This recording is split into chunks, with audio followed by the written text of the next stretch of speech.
Welcome to The New Normal, Rebuilding Homes and Lives. Coming up, we'll look at innovative efforts to build small-scale, high-density homes for those impacted by the North Bay fires. We'll explore a variety of options for including sustainable and ecologically friendly solutions in new home construction. And then, we'll examine the fate of homeless citizens in Sonoma County whose plight has been worsened by the housing crisis following the fires. But first, KRCB News Director Steve Mencher speaks with Davin Cardenas from the North Bay Organizing Project about our region's housing crisis and our community's response. It's all coming up next on The New Normal, Rebuilding Homes and Lives. Without the North Bay Organizing Project, and without some of the work that you've been doing and being able to put that into place, what would have happened to members of the community who might have fallen between the cracks? We had to put our heads together and talk about what is the best response, what is the story we're going to tell ourselves, tell our community around us, and tell the world about what's happening here in Sonoma County. And I think with that, we started figuring out there's immediate needs on people's mental health. There's immediate needs in terms of people's physical well-being and their ability to take care of their families. And there's a need on longer-term basis of where are people going to live and how are they going to build thriving families here in Sonoma County and be able to remain in Sonoma County. So we have to address short-term inequity while having a long-term vision for what social equity is going to look like post-recovery or during this space for recovery. So that's what we started kind of analyzing how we were going to respond to.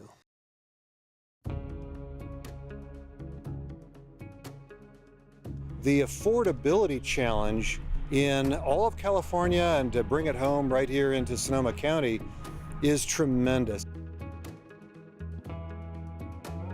The lots in a subdivision like here in Coffey Park are going for between $100,000 and $150,000. The permit fees alone on building a house in this area are almost as much as building the whole house in Texas. If we're going to get it done here, we have to reinvent, we have to be creative. High real estate prices and low wages relative to the cost of living made it difficult for many families to afford a house before the fires. The natural disaster, which destroyed over 5,000 Sonoma County homes, has exacerbated the tight housing market. There is concern that families will permanently leave the area if housing needs aren't met quickly. The families that were impacted in the fires tend to be the backbone of the workforce of Sonoma County, and we have to do whatever we can do to help those workers and contributors to Sonoma County stay living in Sonoma County. Habitat for Humanity plans to construct cottages as part of its fire rebuild plan. Habitat is an organization that was founded by President Jimmy Carter and his wife over 30 years ago with a passion to create affordable housing to low-income families. On traditional habitat projects, volunteers work alongside a low-income family to build a home the family would otherwise be unable to afford. It's got that kind of barn-raising aspect to it. It just really brings the community together like nothing else that I've ever experienced. Following Hurricane Katrina, Habitat created a special program to assist with the Gulf Coast recovery. As part of the program, Habitat built temporary housing units called Katrina Cottages for hurricane survivors. The cottage concept is now being adapted to assist North Bay fire survivors. I'm very excited about our Sonoma Cottages initiative because the cottages can be constructed in a much shorter time frame. Our goal is to have 5 or 6 cottages completely built and ready to occupy by June 30th. In this calendar year, we would be targeting 10 to 20. Habitat plans to build cottages between 600 and 750 square feet. The organization is looking for a plot of land where the cottages could house fire survivors for up to 2 years. After that time, the cottages could be moved to a permanent location to become granny units, or ADUs, accessory dwelling units on housing lots.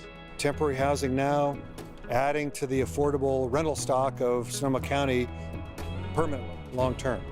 For those with bigger lots, a cottage may even be able to house a family on their own property while the principal house is being built in another part of the property. However, for smaller lots, ADUs may not easily fit in the backyard. In areas like Coffee Park, where the lots are much smaller, we're having to get that much more creative. Perhaps we design a garage to be structurally strong enough to carry a second story. That would then be engineered to have one of these cottages craned right on top of the garage from a temporary location when the garage and the primary house is being built. Habitat is reviewing prefab designs to facilitate a fast, efficient, and cost-effective construction process that meets the needs of fire survivors.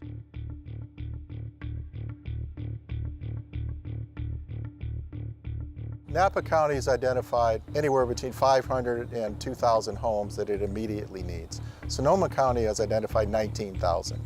So between these two adjacent counties, there's a need for 20,000 homes urgently, not to mention consistently after that.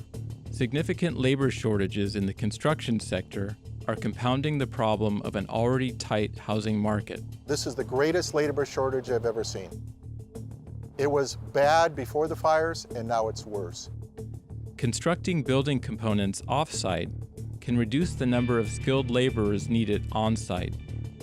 This approach could be particularly conducive to habitat projects.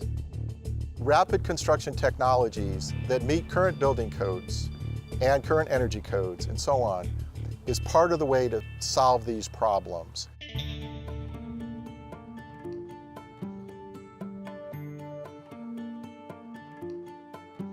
Habitat has chosen 4 companies to build different structures based on a common Sonoma cottage design. Each firm will employ its own unique building techniques during construction to demonstrate the efficacy of each approach. I think the concept for the cottage program is to create a model and a prototype experiment that will allow all of the developers to demonstrate the benefits of their system. And those that have the most benefits will be duplicated in larger form and in more neighborhoods.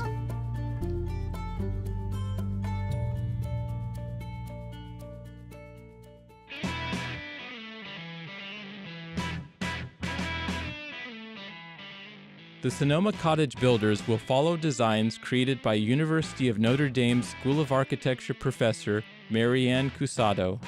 The architect worked with Cypress Cottage Partners to develop Katrina cottages following the Gulf Coast hurricane. The housing plan was part of a $400 million U.S. government-funded program to replace FEMA trailers in affected areas. The Katrina cottages were designed to blend with local architectural styles in Mississippi and Louisiana. The Sonoma cottages are likewise being designed to fit in with architectural styles native to Sonoma County. The Katrina cottage concept was inspired by temporary housing created after a previous Bay Area natural disaster. Following the 1906 earthquake and fire in San Francisco, thousands of earthquake shacks were constructed to house survivors. These shacks were built to be durable and transportable. Over 100 years after being built, several of these earthquake shacks are still standing in San Francisco. The current value of some of these shacks exceeds $1 million in the city's costly real estate market. Habitat is accelerating its Sonoma County building plan to construct 600 homes in the next 5 to 8 years. But providing immediate housing for fire survivors remains a priority. We have a growing list of families that have raised their hand and have said that they are living in substandard situations. They're in a trailer, they're couch surfing with friends or relatives somewhere. Especially if there's kids, it's just not a good situation. If these families leave the community, it could have a significant impact on the local economy, as well as the vitality and diversity of the area for years to come. Our highest goal here is, yes, to help families in need, absolutely, but our broadest macro goal is to try to keep the backbone of Sonoma County workers in place and not have them leave the county as a result of this disaster.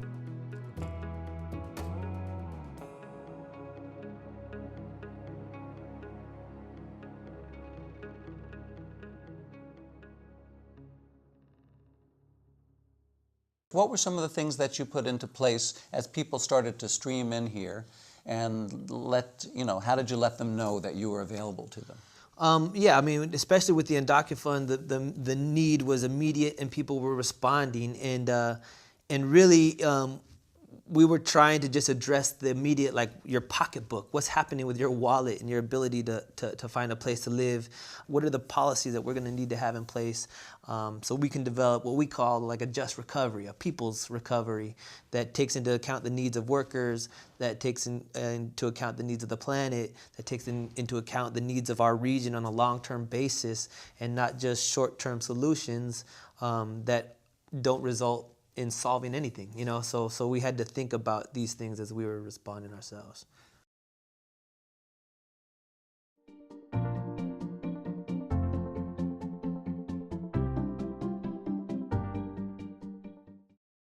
The big picture is very big indeed. We're looking to provide a wide array of information about the various ways people can attempt to rebuild in a way that is safer, more resilient, more sustainable, healthier, and just generally create a stronger community in the aftermath of the fires. We have people speaking about fire-resistant building methods and landscape design strategies. So we also have people talking about healthy materials. What are the healthiest materials you can put in your house? We have people addressing high-quality fresh air ventilation. How do you provide fresh air to your house without necessarily opening it up too much, which of course makes it more vulnerable to fire? So I'm the Director of Sustainability for Gutman and Blavelett Consulting Engineers, and we design sustainability into buildings. We understand how hard this reconstruction challenge is, and we're working with the county agencies, the utilities. We've got an imperative to do something around this. What do we do? And the ideas came together in a couple of meetings about we need to bring education, we need to bring resources, we need to bring incentive programs, we need to teach people about materials. How do we do that? And that's where the idea of the expo came to fore. And I'm really pleased about all the hard work that the Rebuilding Green Coalition did to bring this event together, and we hope to do a lot more in the future. Well, Sonoma Clean Power's mission is really to solve climate change, invest locally, help our customers, and so when the fires hit, it obviously meant we had an opportunity to step in and help out. So we're working with the folks who are doing permitting and inspections. We're training architects and engineers. We're talking to the contractors and builders, and we're trying to make it really easy to do this. But right now, we've got this incentive program. We've got the ability to walk into PG&E or Sonoma Clean Power and ask questions, and anybody who wants more information can go to our website, sonomacleanpower.org. They can learn about this, they can register an email, and figure out how the program works for them. Well, I think the thing that we most want people to take away today is a sense of excitement, inspiration, and possibility. That's the most important message. The biggest issue, the biggest problem that we have in this community is housing. How are we going to have people find homes? How are we going to have people find homes they can afford? We actually settled on a couple key places that we're going to focus on as an organization. One of those being tenant protections and housing, the production of housing, tenant protections as an ongoing need, and homeless issues as part of that. The other part is what are we doing about our environmental protections? How are we going to actually respect our Mother Earth in the process of thinking about what a recovery looks like, what production of housing looks like, what's the cities we're going to create, how are we actually taking the needs of the planet that nourishes us into account as we think about the future. To be homeless means you can't stand still. You never feel comfortable. You are never welcome anywhere you are.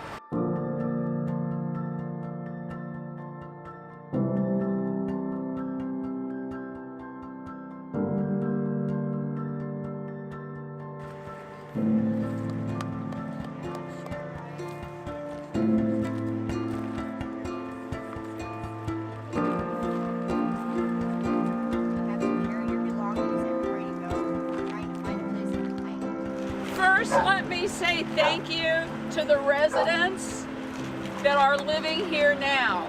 They have shown us that they have the will to take control of their lives, to manage themselves, to create as safe and secure a place as they are able. Because these are people, just like anybody else. No matter what the problems are, my wife, she works full time, I'm getting ready to get my surgery done. They're all people in there, no matter what. They may have their issues, but I guarantee you so does people in the houses. That's right. So, you know, it's just a matter of being treated as humans.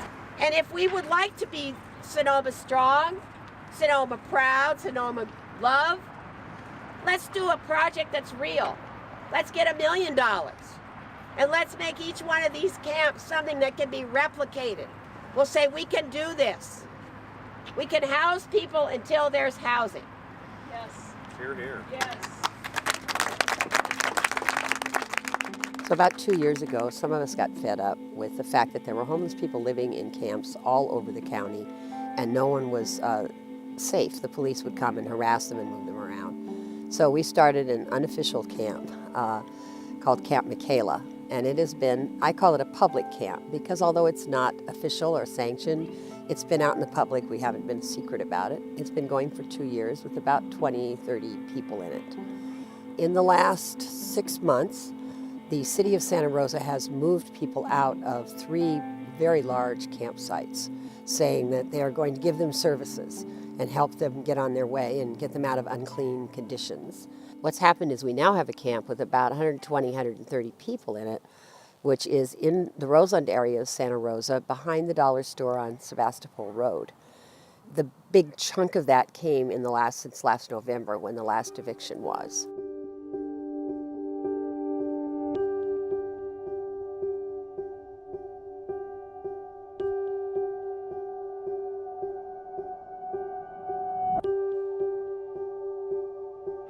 It's been found by the courts that you can't really move someone unless you have a place for them to go.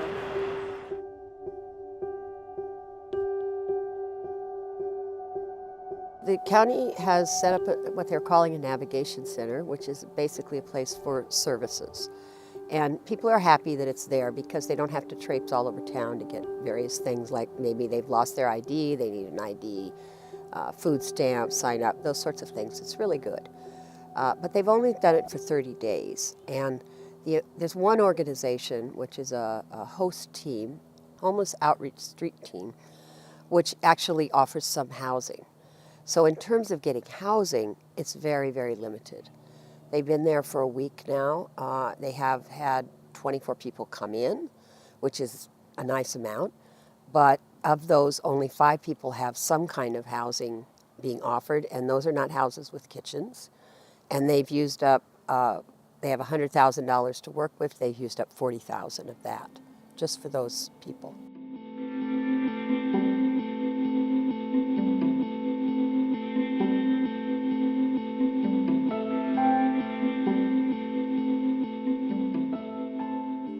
So for us, we're going to be trying to prioritize as best as we can, but we need people to come and meet with us proactively so that we can have your information ready to go. We can help you get document ready so that if a unit comes on or a shelter bed comes available, we can move you as soon as possible so we don't lose it. We will continue to work with people even after they move. That is our goal. Is everyone going to get permanent housing right away? No, but are we going to continue to promise to work with them the whole time, even as long as they want to stay engaged? Absolutely. Will we be able to try to find transit temporary options for everybody? Yes. And will some people get into permanent housing right away? Yes. The engaging part, Jenny, is we have all these people together. When they spread, you won't be able to engage with them no more. When you're not settled like they are right now, where the police aren't harassing them, it's a full-time job. And I'm telling you, for right now, to be up every morning, packing your gear, packing around town, packing this, trying to get a shower, trying to do this, you ain't got time to engage in nothing else. When this camp gets dispersed, anybody that's not somewhere that you haven't, whether it be shelter or someplace, and I understand what you're saying about everybody in temporary housing, I know that, it's gone. You've lost them.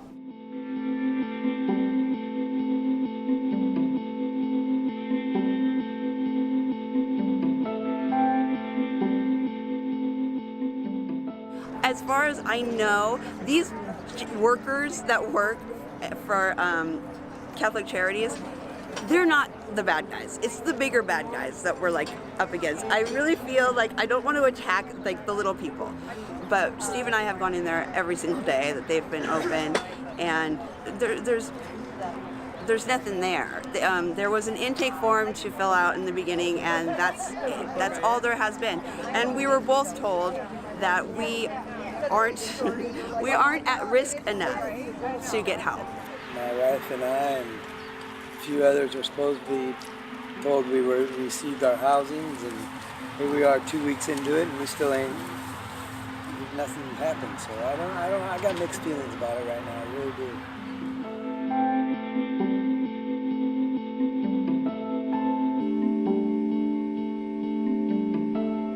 Obviously, it's good that there's going to be more time to be able to allow for people to access services. So in that respect,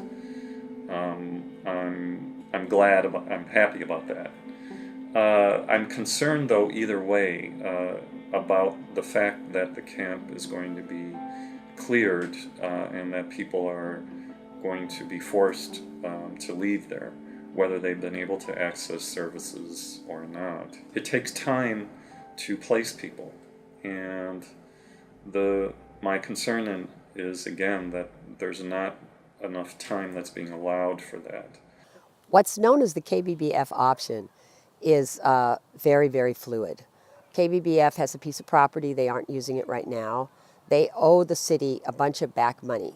They're asking the city to waive that, partly in consideration of their service to the community as a bilingual radio station. They're fantastic. But also they're saying, we'll exchange that. So we'll let you lease our property for 3 to 5 years for a homeless camp. So far, the city hasn't been able to accept that. They have a meeting coming up on March 13th where they'll be discussing just the part about waiving or delaying the payment of the fine.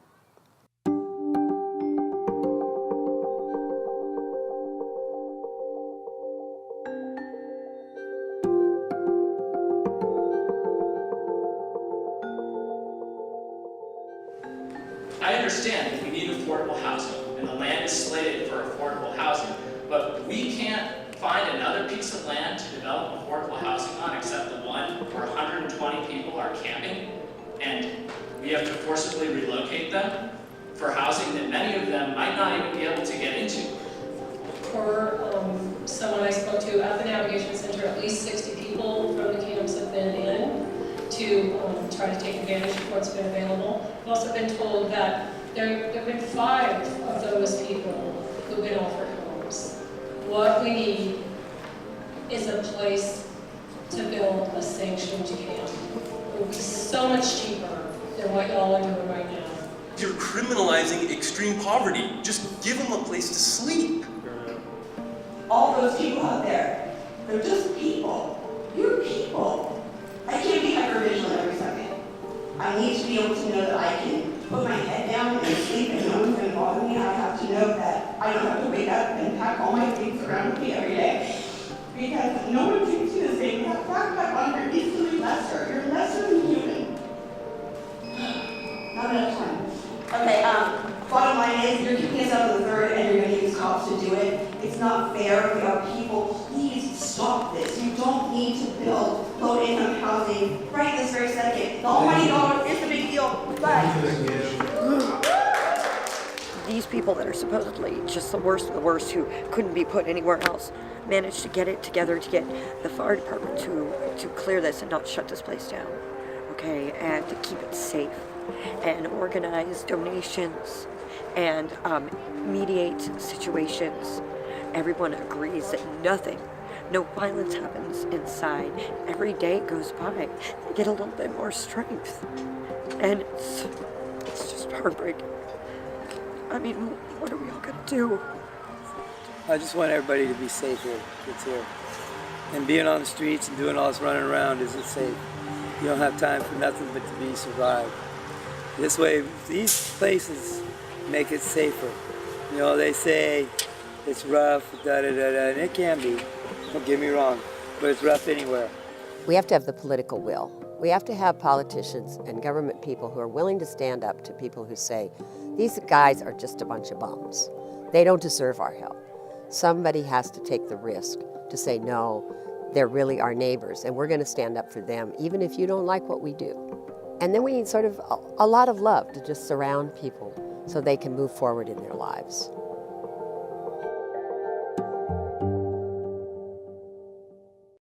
Often decision making is left to real estate interests and big business interests and people who have a lot of money.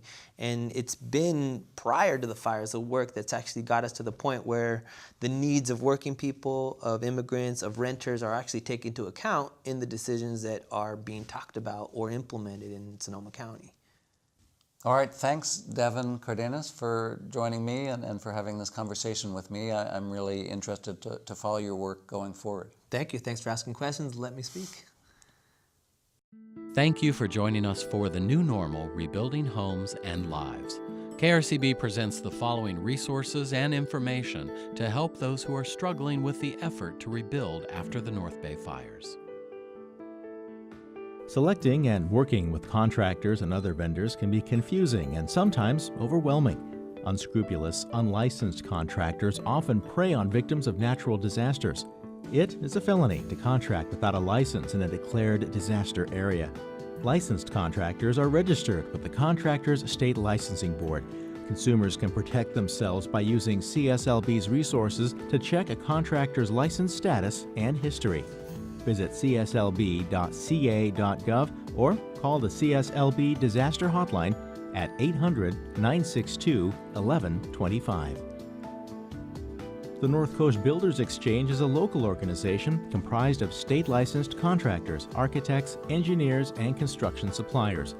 Their Rebuilding Sonoma County website can connect you with local contractors and other resources.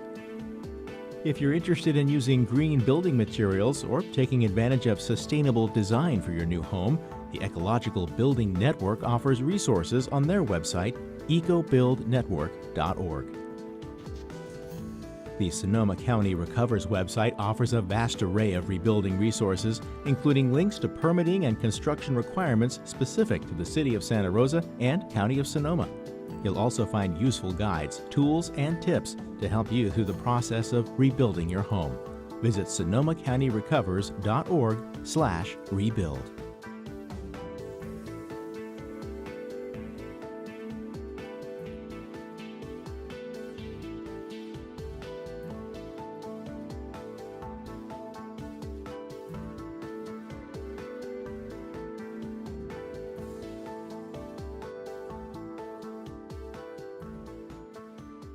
Thank you.